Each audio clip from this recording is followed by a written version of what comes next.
Good afternoon, everybody, ladies and gentlemen from the press. Welcome to the first Philippine National Open Swimming Championships here at New Clark City Aquatic Center. So it is dubbed as the Battle of the Champions. Today's tournament serves as a qualifying competition for our national swimmers in time for the upcoming Southeast Asian Games. So I would like to introduce our panel. Of course, we have our BCDA President and CEO, Vince Dizon, Philippine Swimming Incorporated President, Ms. Lani Velasco, Mayor Reynaldo Catacutan of Capas, Tarlac, PHISGOC Deputy Director General Arrey Perez, Coach Lambert Giriba, Competition Manager from PSI, and Coach Sherwin Santiago, Head Coach from PSI also. So at this point, I'd like to introduce Mayor Ray Catacutan of Capas, Tarlac to give us the welcome remarks. Magandang hapon po sa kanilang lahat, most especially to President Vince and Ma'am Lani and the rest na nasa head tables. At sa mga lahat po ng mamamahayag sa sabihin na natin na both national and local. So muli po, magandang hapon sa inyong lahat at salamat po ng marami. Una, nagpapasalamat po kami ng marami sa Pangulong Duterte sa binigay niyang pagtitiwala sa bayan po ng Capas. Of course, maraming salamat din kay President Vince nang dahil po sa kanya ay bigla pong sumigla at gumanda ang bayan po ng Capas. Kaya nandito po tayo ngayon sa New Clark City. At pinapakiusapan lang po, pag sinabi po natin Clark City, pag tayo po ay nagpalabas ng news, lagi lang po nating tatandaan, New Clark City, Capas, Tarlac. Yun lang po ang aming pinapakiusap kasi po nagkakaroon ng kalituan. Marami po kasi lumalabas na sa mga pahayagan na kumisan New Clark City, Pampanga. So pakiusap lang po, Capas, Tarlac, na noon ay nakilala lamang noong 1942. Ang pagkakilala po sa Capas ay medyo, kaya nung noon po kung pupunta kayo sa Capas, lagi pong dead spot. Kahit anong gawin po ng Smart and Globe, dead spot ang Capas kasi po kami nakilala as Death March. That was in 1942. So 1991, nasali na naman po sa kasaysayan ng Capas, Mount Pinatubo eruption. At ngayon po, sa kasaysayan ng Pilipinas at ng Southeast Asia, makikilala po ang Capas as the host municipality and possible the next capital. Diba? O wag muna ang Pilipinas, Central Luzon muna. Malay natin po, magkatotoo. Sa Malaysia nga, from Kuala Lumpur to Putrajaya. Indonesia, nag-iisip na rin po, ililipat ang central government, so ililipat na rin. At dito, mali po natin, magkakatotoo po yung gusto ni yung isang senator na by 2030, si Gatchalian. So isa lang po ang namin sasabihin pag nagkatotoo yun. So salamat po ng marami sa gobyerno ng Republika ng Pilipinas at sa oportunidad na ibigay po sa bayan po ng Capas na ang sabi ko nga noon, kinilala lamang sa Death March. So sasabihin ko po sa inyo, Death March, our history, but New Clark City, our destiny. Welcome and good afternoon. Maraming salamat po, Mayor Ray Cat ng Capas, Tarlac, kung saan naroroon ang New Clark City, ang ating mga pinakabagong sports facilities sa buong bansa. So right now, thank you to our friends from the media. The floor is now open for questions, but before that, some basic rules. Let's just state your name and your media affiliation when you raise your questions, and please use the mics in front of you. So we're now open for the question and answer. Any question?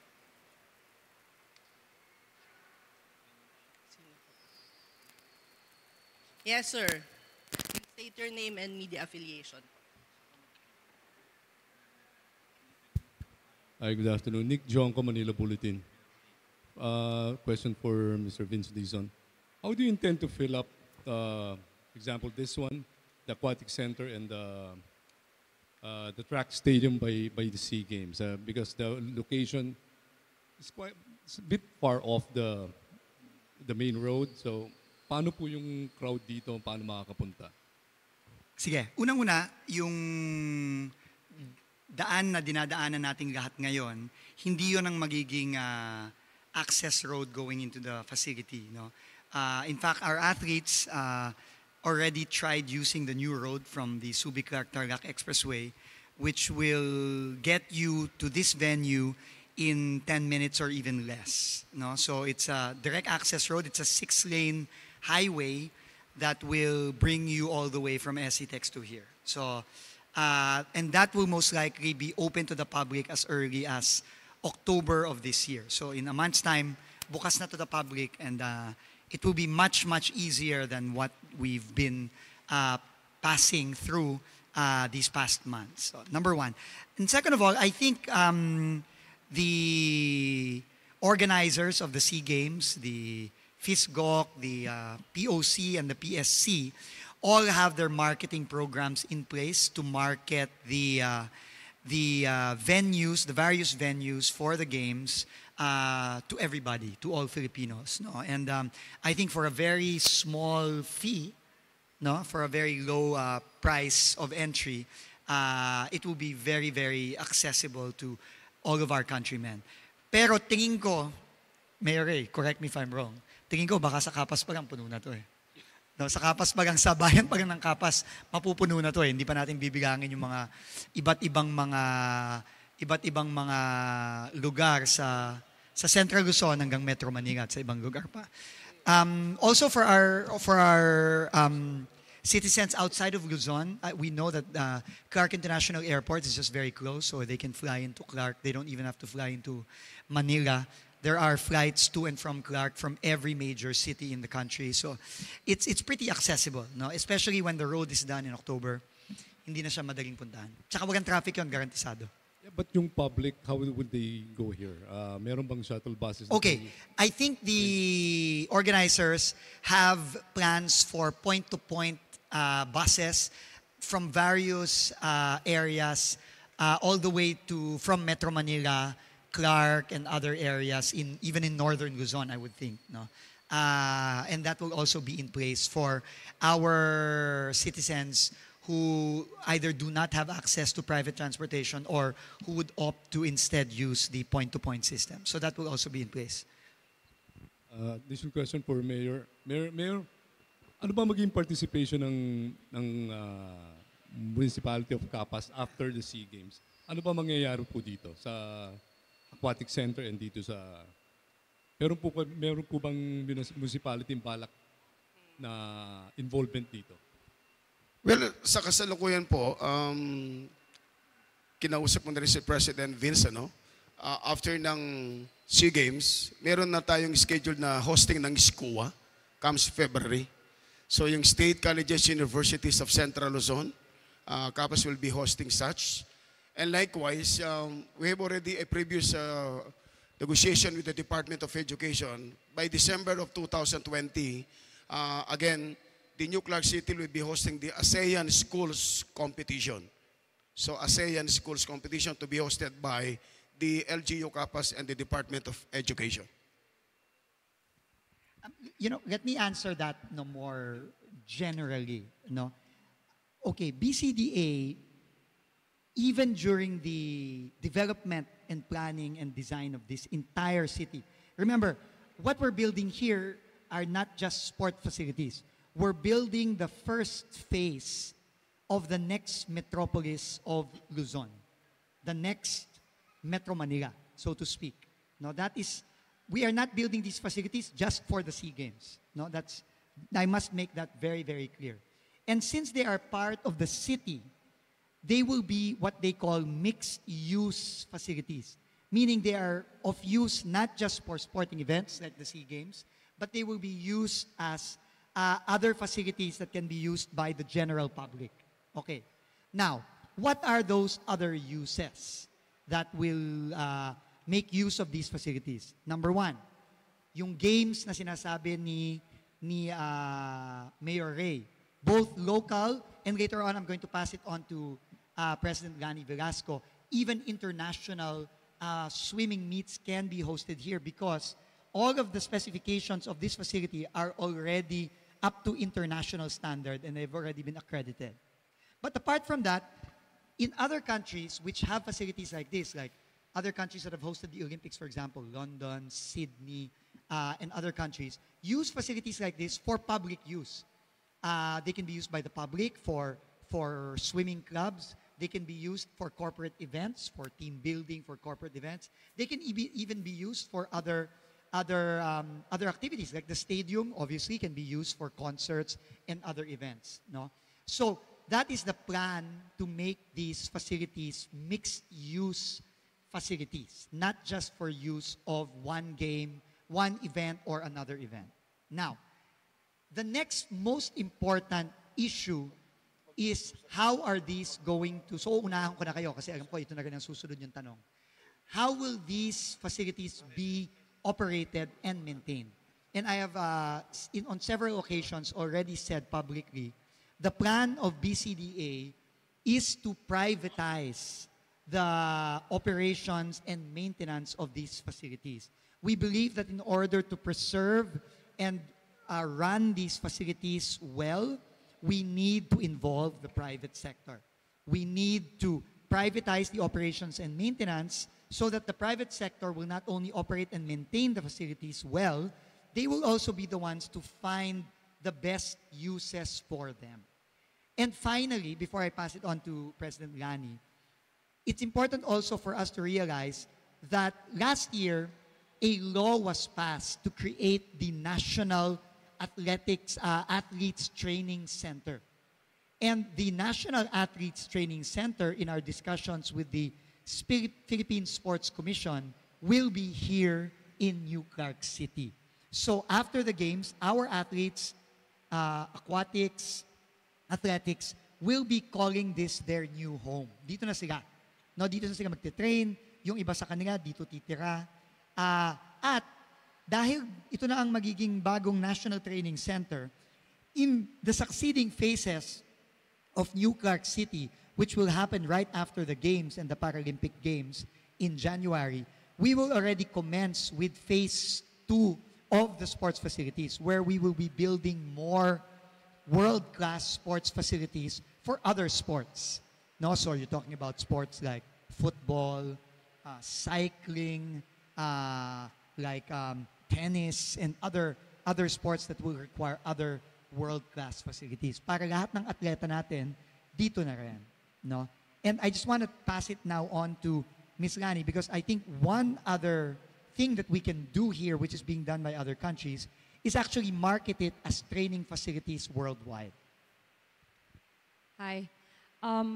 First of all, I'd like to thank President Vince, President Duterte, Speaker Cayetano for making this, for creating something like this, no, for our swimmers, divers, and water polo players. If it were not for them, I believe wala tayo dito. No? This is a state-of-the-art stadium that we all know it's the first here in the country. As you all know, the SEA Games this December is the first Olympic qualifying event for swimming. So with that, meron ho tayong opportunity to bid for the Asian Age 2021 Asian Age. So we are in the process of fixing all the documents, presenting all our documents, and we will bid for that 2021 Asian Age.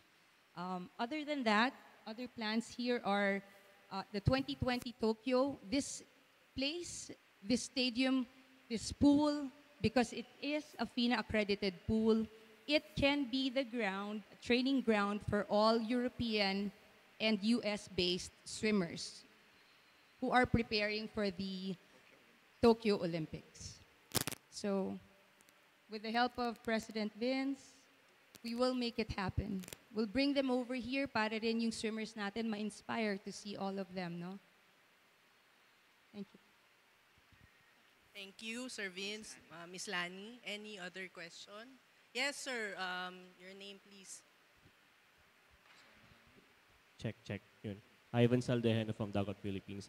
Sir Vince, when will we expect the phase 2 to be done? Sorry? When will we expect the phase 2 to be done? Phase 2 to be done?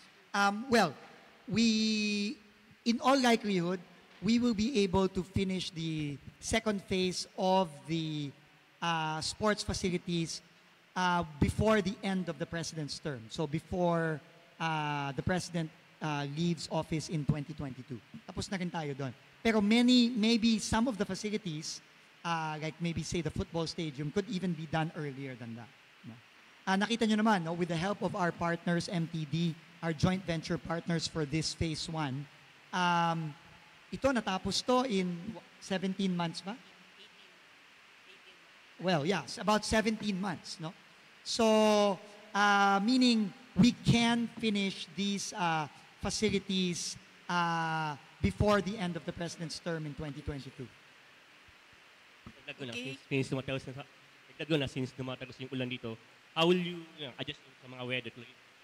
How will you adjust sa mga weather, yung swimming area? How will we adjust? Yes. What do you mean? Ulan dumatagas dito. You know, if you look at, actually, no, and I'll just pass it on later to Ms. Lani. Typically, actually, if you look at aquatic centers, even abroad, they're actually open. Bihira nga ang aquatic center na may roof eh. Like if you look at, say, Rizal Memorial or Ultra, it's open, no? So this was really designed to have a roof, but to be open. No, it was primarily, number one, a maintenance concern because we wanted the maintenance to be, not to be too high, kaya hindi aircon. Tsaka actually, sa Pilipinas being a tropical country, we want to take advantage of the openness of the space, no? So it was really designed that way, no? Maybe I'll pass it on to Lani also. This is normal. Our swimmers are used to, and even our technical officials, we're used to rain or shine, they will swim. Basta't walang lightning. Alright. Okay. Sige, last question from... Hello po. Tricia Mostoles, ABS-CBN, Pampanga. Since our athletes, Pinoy athletes have tried the facility, what is their feedback po about it? It's a fast pool. Bihira po yun, ano? Ito pong pool natin, all of our swimmers, we were so happy, hindi ho nila mind, talagang as soon as they got in and they got out of the pool, nakangiti ho lahat sila. This is the first fast pool we have in the country. It's made out of steel, so we've got the best pool. And thanks to these people, thanks to the President, thanks to Mayor Arrey, talagang, I think our swimmers will make you proud, the SEA Games. They're all excited. Somehow Thank po you. ba, may follow-up Okay, lang. last Somehow po follow-up. ba na parang tumaas ang moral ng ating mga Pinoy athletes because of... Tumaas talaga, tumaas. Kahapon pa lang, lahat sila nakangiti and they were all so excited to swim here today and in the next couple of days. Okay, Sir Vince, last Yeah, maybe message. just to close, no? First of all, I just wanted to acknowledge, no? They're not here with us, but I just wanted to acknowledge two very important people, no, who made this all possible, no? We have the representative of FINA, Mr. Ibrahim Nada of Jordan. I don't know if Ibrahim is here. It's his birthday today. So, I just want to acknowledge him because he really helped us in planning, in designing this facility and make sure that it's up to world standards. And we also want to acknowledge Mr. Ang Pi Wee of Singapore, who's a member of the Swimming Technical Committee of the AASF, the Asian Amateur Swimming Federation. So, Asian Amateur Swimming Federation. So we want to thank both of them for being here and being witness to the first ever Philippine National Open. And also, just for the information of the media and the general public, iisa lang po ang mayor dito sa Capas, Tarlac, si Mayor Ray Catacutan. ito pong nakapula dito, nagpapanggap lang pong mayor to, hindi po mayor. Sige po. Thank you very much. Okay. Thank you. With that, we close the press conference. Maraming salamat po. Thank you.